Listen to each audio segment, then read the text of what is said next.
how are you feeling right now? We're about 24 hours away from kickoff. How are you feeling?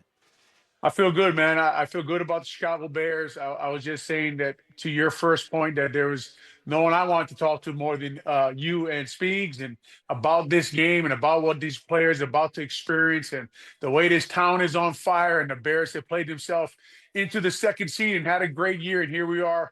No one better to play than the Green Bay Packers to get everybody excited, to get everybody going. I'm excited about this football game. I'm sure you guys are excited about this football game. I'm sure the fans sitting there with you guys are excited about this football game, man. I mean, it really is fun when the Chicago Bears are in the playoffs, when the Chicago Bears are a relevant football team, and when the Chicago Bears play the Green Bay Packers. Olin, when you think about a playoff atmosphere at Soldier Field, what do you think about? What comes to mind and comes to the sensations in your body, in your memory? You know me. I mean, that's where I played most of my whole career. So what comes to mind is driving down to Soldier Field, waiting the night before, how excited the city is. It's the best city in the NFL, man, to play a football game. Obviously, they're on the lakefront, how passionate the fans are. And then, as you guys know, and I think Kevin Byard talked about the electricity when you're playing the Green Bay Packers, and I got to experience that. It wasn't a great experience at the end, but in 2010, when we played them in an NFC Championship game, and how much it means to the city to beat the Green Bay Packers, to put those two teams in the same stadium in the playoffs for the right to move on to try to compete for the Super Bowl. So, hey, man, I mean, I'm nervous. I'm sure they are. I feel excited about the football game. I'm sure they're excited about the football game. You cannot put into words what these players are about to experience when they walk out of that tunnel tomorrow night. I feel like when you played, the way that you like harness some of that excitement was to do more work, to get back to the work. That's the way that you would anchor yourself to make sure that you were ready to play. If the young guys are coming to you and saying, "Oh, well, what do I need to do to make sure that I'm ready when the lights come on tomorrow night?" What would be your advice to them? Do one thing at a time, right? Just make sure your shoes are tied, right? Put your pants on, put your pads on, just one at a time, Lawrence, right? Go out and do your regular warm up. Stay in your routine. Don't make it too big because, look, it is going to be huge. And when you walk out there, expect to have all those emotions. Use those emotions. Don't let it get to you. We saw last time the Chicago Bears played Green Bay at home. We saw all those penalties. We saw DeMarco Jackson jump on the pile, right? On the first kickoff. Like, what the hell was he doing? But it's just that's the kind of energy, guys, that's in that stadium. And you got to make sure it affects you the right way. And a good thing is that they've been through it once now. The atmosphere is probably going to be almost about the same, right? Obviously, a little up a notch now, right? I mean, if the mistakes here are a little bigger, but really just prepare yourself. Some guys, Lawrence, you got to talk to them. You don't want to over prepare, right? You don't want to bog yourself down. You don't want to get too many thoughts in your head. Just go out there. Your only job is to do your job. And then when it's time to make a big play, really, it's the routine, it's the fundamentals, it's the way you got ready that allows you to make the big play. You know, Olin, I was inside the place in the stands last time on that Saturday night against Green Bay, and that energy at the top was exactly like you're talking about. But then once they got down, felt like they stayed down. And I know the fans did, and I was looking around going, damn, this is quiet. What's up with that? But when your teammate stays down, like what do they need? They need somebody to smack them in the face. They need somebody to make them laugh. Like what do they need to get going in your experience?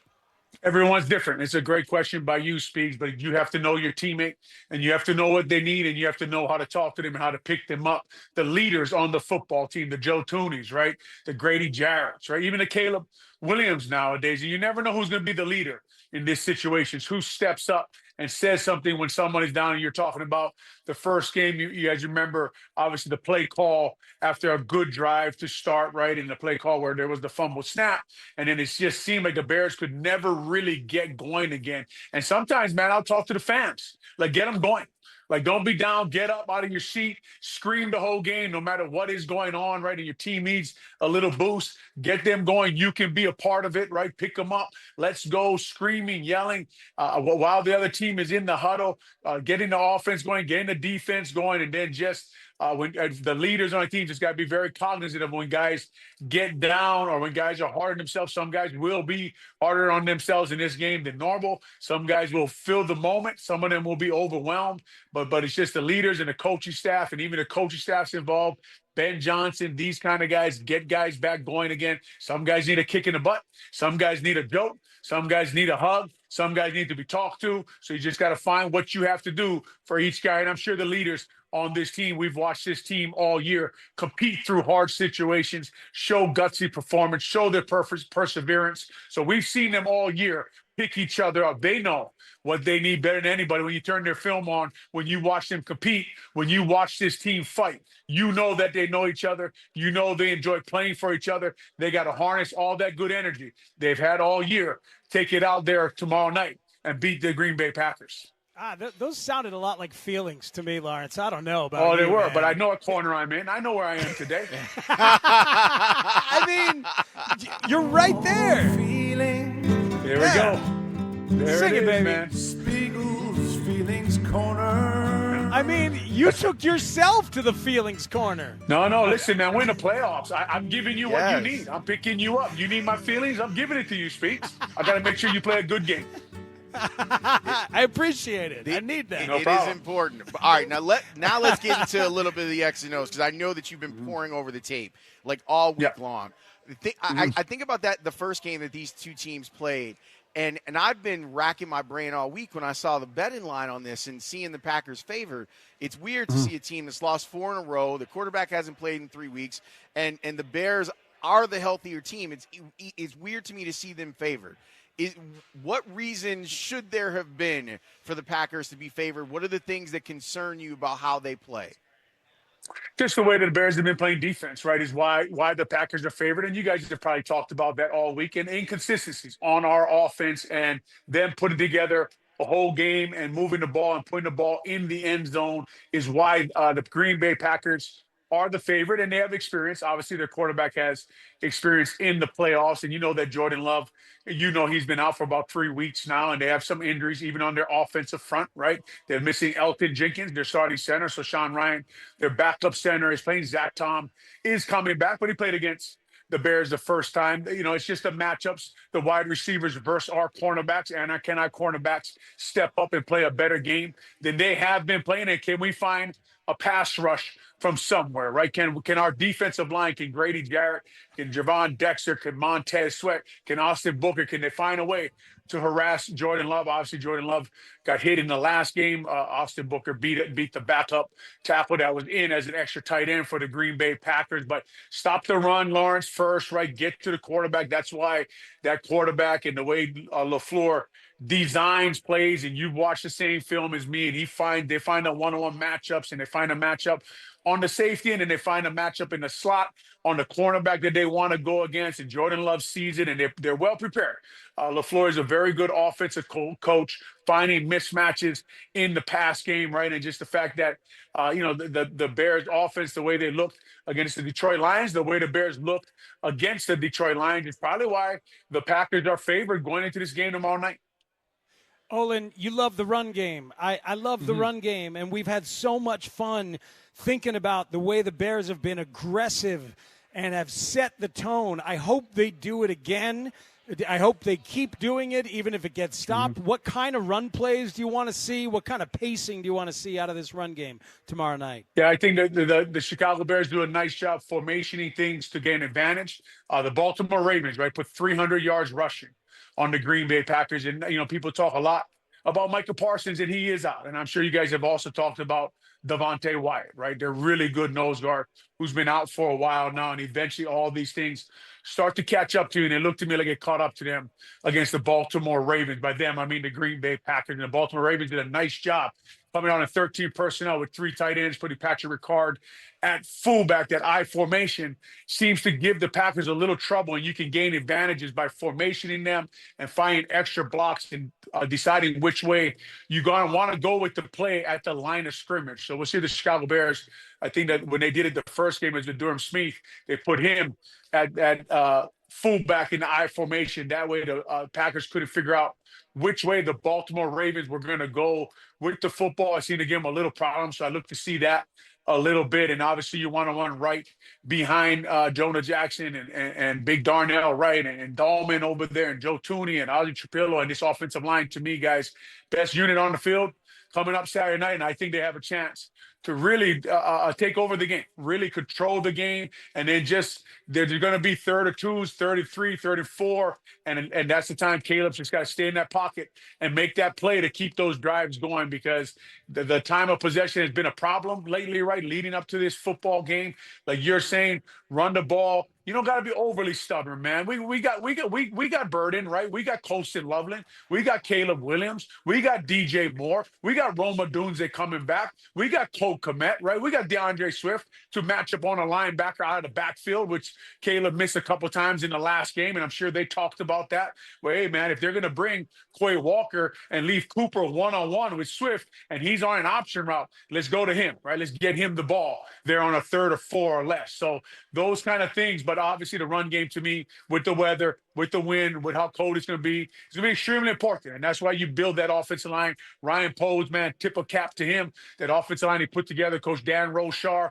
Let's get those big boys moving downhill. But it is stubborn with it. But Caleb, them, you can trust in them to make their plays that they have to make to move the football, to keep the ball on the Bears side and move the ball down the field. You know, in first game against the Packers, there was what you're talking about was there was a 17-play, 83-yard drive, 8 minutes and 32 seconds, right? 57 of those yards were on the ground, right? 57 of those yards. When we said Caleb was playing good and hitting throws, 57 of those yards with the offensive line and the running backs running downhill at them. So those are the things I expect to see from the Chicago Bears. Tomorrow from 4 until 6:45, the pregame show right here on The Score. That man, Olin Kreutz, Patrick Manley, and Mully, they're going to get you set for the matchup. Then immediately following the game, they'll have instant reaction on the TimberTech Decking and Railing postgame show. All of it can be heard on The Score and the Odyssey app. Oh, you talked a little bit about the Bears' defensive issues, and Speegs and I have been talking to everyone that we can find, anyone that played the game, and been asking their opinion on how to mix up coverages. And look, we know that you're not going to stay in one defense for an entire game. That would be stupid. But how would you think that Dennis Allen will try to what looks do you think he'll throw at him? Like, we've had the conversation about two-man. We've had quarters conversation. Them in man coverage for a majority of the time seems like it's a bad idea. What would you suggest? Yeah, he's got to go in and out of what you can't just change everything, right? The last week, but he's got to sometimes show man and go to zone, right? He's got to show zone and go to man and hide it a little bit from Jordan Love. But Lawrence, man, when you play a team like this, the third time in what is this, 6 or 7 weeks, right? There's not a lot. You can't hide a lot of things. You can't change a lot of things. The guys on the field are going to have to win. Lawrence, Jalen Johnson is going to have to win. Tyreek Stevenson, Byard, Brisker, Nashawn Wright, they just got to win. They got to win against these receivers. Now, obviously, the weather may affect the pass game a little bit, but, Montez Sweat, the pass rush always goes with coverage, right? You can play all these inverts, cover 3, invert, cover 6, cover 4, quarters to try to hide people, but eventually someone's got to make a play. Someone's going to have to cover, Romeo Dobbs. Someone's going to have to cover Christian Watson and stay with him. Obviously, we don't want them in 3rd and 10 in man coverage. We've seen a little bit of that too much on 3rd downs from the Green Bay Packers. They're one of the best teams in the league on 3rd downs, but guys are just, the defensive line, Lawrence, I'd like to see them play more snaps, right? I'd like to see Montez up to about 90% right now with Deo out and the guys we have coming off the edge and Grady Jarrett just playing more and Javon Dexter and not a lot of substitutions. They just got to go in there, get some pressure on Love, and then in the coverage situations, combo coverages, and trying to hide things from these guys. And all you're really saying is, man, I don't know.